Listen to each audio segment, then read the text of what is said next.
আসসালামু আলাইকুম। সাবেক রাষ্ট্রপতি, জাতীয় পার্টির প্রতিষ্ঠাতা চেয়ারম্যান পল্লীবন্ধু হুসেইন মোহাম্মদ এরশাদের সমাধিস্থলে গেছিলাম। তার কবর জিয়ারত করলাম।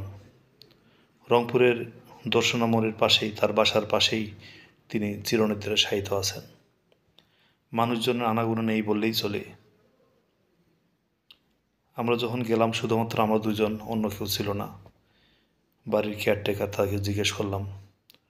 উনি বললেন যে বাসায় এখন কেউ থাকে না।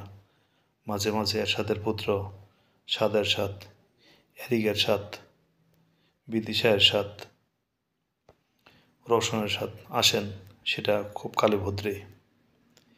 একসময় প্রচণ্ড প্রতাপে যিনি দেশ শাসন করেছেন, তিনি আজ অযত্ন অবহেলায় শুয়ে আছেন। জাতীয় পার্টির নেতাকর্মী যারা, তারা কালীভদ্রে সেখানে আসেন হয়তো তার মৃত্যু দিবসে অথবা তার জন্মদিবসে ফুল দেন।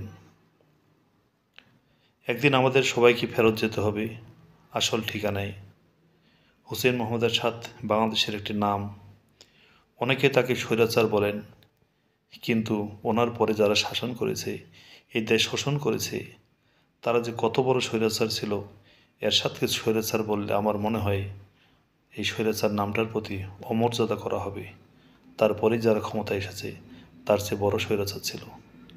এরশাদকে দুর্নীতিবাজ বলা হতো, তার চেয়ে বড় বড় দুর্নীতিবাজ এদেশে এখন অনেক অনেক অনেক।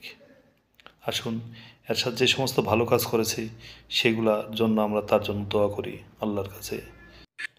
তিনি টিভিতে আজানের ব্যবস্থা করেন, সংবিধানে রাষ্ট্রধর্ম ইসলাম প্রবর্তন করেন। শুক্রবার সরকারি ছুটি তার আমলেই চালু হয়। তিনি মসজিদের যাবতীয় বিদ্যুৎ বিল মাফ করে দেন।